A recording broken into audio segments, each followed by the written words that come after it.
पहलगाम में आतंकी हमले के बाद केंद्र सरकार के निर्देश पर उत्तर प्रदेश से पाकिस्तानी नागरिकों को देश से बाहर कर दिया गया है। मुख्यमंत्री योगी आदित्यनाथ सख्त निर्देश के साथ पल पल पर मॉनिटरिंग कर रहे हैं। बताया जा रहा है कि 24 घंटे में प्रदेश के सभी जिलों से पाकिस्तानी नागरिकों को बाहर करने वाला यूपी देश का पहला राज्य बन गया है। तो वहीं अंतिम बचे एक पाकिस्तानी नागरिक को बुधवार को वापस भेज दिया जाएगा। समाजवादी पार्टी के राज्यसभा सांसद रामजीलाल सुमन के काफिले पर टायरों से हुए हमले के बाद अखिल भारतीय करणी सेना के प्रदेश अध्यक्ष का बड़ा बयान सामने आया है।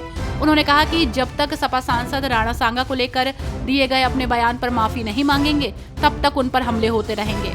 उन्होंने कहा कि यह हमला हमने किया है, इसमें किसी तरह का RDX का इस्तेमाल नहीं किया है और न ही कोई पत्थरबाजी हुई है। उनका काफिला रुक नहीं रहा था, इसलिए टायर फेंक कर उन्हें रोकने की कोशिश की गई। सांसद को चोट नहीं आई है, हम ऐसे प्रदर्शन करते रहेंगे। सांसद रामजीलाल सुमन हमले के बाद करणी सेना पर खूब बरसे। उन्होंने कहा कि बुजदिल हैं, नाकारा हैं, क्षत्रियों के नाम पर कलंक है। क्षत्रियों का धर्म है गरीबों की रक्षा करना। उन्होंने कहा कि उनसे मेरा आग्रह है कि पाकिस्तान में जाकर आतंकियों से लड़ें। तुम करणी सेना हो और तुम्हारे अंदर अगर जज्बा है तो पाकिस्तान जाओ और वहां जाकर जौहर दिखाओ, नहीं तो तुमको माना जाएगा कि तुमसे बड़ा नकारा कोई नहीं है। राणा सांगा को लेकर टिप्पणी किए जाने के बाद समाजवादी पार्टी के राज्यसभा सांसद रामजीलाल सुमन लगातार निशाने पर हैं। कल सुमन के काफिले पर फेंके गए टायर और उसके बाद हुए बवाल के बाद वो बाल बाल बच गए, लेकिन अब उत्तर प्रदेश सरकार में दर्जा प्राप्त मंत्री ठाकुर रघुराज सिंह ने उनके ऊपर हमला कर दिया। उन्होंने कहा कि ये मुगलों की नाजायज औलाद है, इनके साथ तो ऐसा होना ही है। ये अपने बाप को बाप कहने के लिए तैयार नहीं है। शिक्षा निदेशालय के 2 महत्वपूर्ण अनुभागों में कल सुबह आग लग गई थी, जिसके बाद कई सवाल उठे। सूत्रों के अनुसार आग ने उन सेक्शंस को चपेट में लिया है जहां एडेड कॉलेज से जुड़ी अति संवेदनशील फाइलें रखी गई थी। सभी फाइलें जलकर नष्ट हो गई हैं। फिर से रिकॉर्ड ढूंढना मुश्किल है। चौंकाने वाली बात तो ये है कि आग खास तौर पर ऐसे समय लगी जब कई एडेड कॉलेजों की जांच प्रक्रियाएं चल रही थी। पहलगाम आतंकी हमले में इंटेलिजेंस फेलियर को लेकर उठ रहे सवालों पर कांग्रेस नेता शशि थरूर ने केंद्र सरकार के प्रति नरम रुख अपनाया है। तो वहीं उसी क्रम में यूपी की सहारनपुर सीट से कांग्रेस सांसद इमरान मसूद की भी प्रतिक्रिया सामने आई है।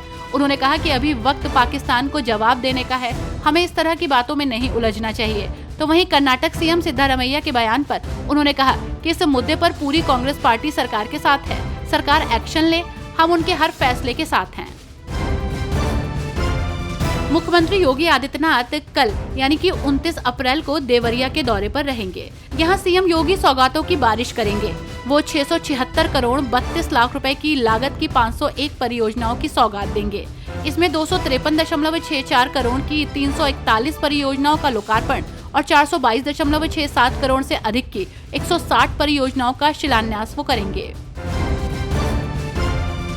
राजधानी लखनऊ में भीषण आग लगी है। फैजुल्लागंज में मंदिर के पास आज सुबह झुग्गी झोपड़ी में आग लगी है। आग की चपेट में आकर करीब 100 झोपड़ियां जलकर राख हो गई। आग की चपेट में आकर ताबड़तोड़ कई सिलेंडर धमाके के साथ फटने लगे। धमाके से लोग सहम गए, चीख पुकार मच गई।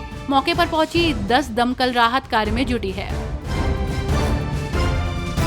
भारतीय राष्ट्रीय कांग्रेस के पूर्व अध्यक्ष और लोकसभा में नेता प्रतिपक्ष राहुल गांधी 29 और 30 अप्रैल को अपने 2 दिवसीय दौरे पर रायबरेली और अमेठी पहुंच रहे हैं। इस दौरान राहुल गांधी अपने संसदीय क्षेत्र रायबरेली और पड़ोसी जिले अमेठी में कई विकास योजनाओं का उद्घाटन और निरीक्षण करेंगे।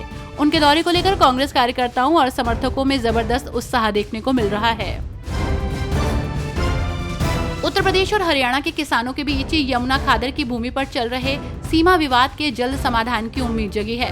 51 साल बाद फिर से सीमा के निर्धारण के लिए पिलर लगाने का काम शुरू होने जा रहा है। 126 करोड़ रुपए से सहारनपुर से अलीगढ़ के बीच करीब 1287 पिलर लगाए जाएंगे। इसमें अलीगढ़ की सीमा में 197 पिलर लगेंगे। प्रदेश स्तर से ही यूपी हरियाणा के बीच लंबे समय से चल रहे सीमा विवाद को हल करने के लिए पिलर लगाए जाएंगे। जिले में कुल 197 पिलर लगेंगे। इससे प्रभावित किसानों को फायदा मिलेगा।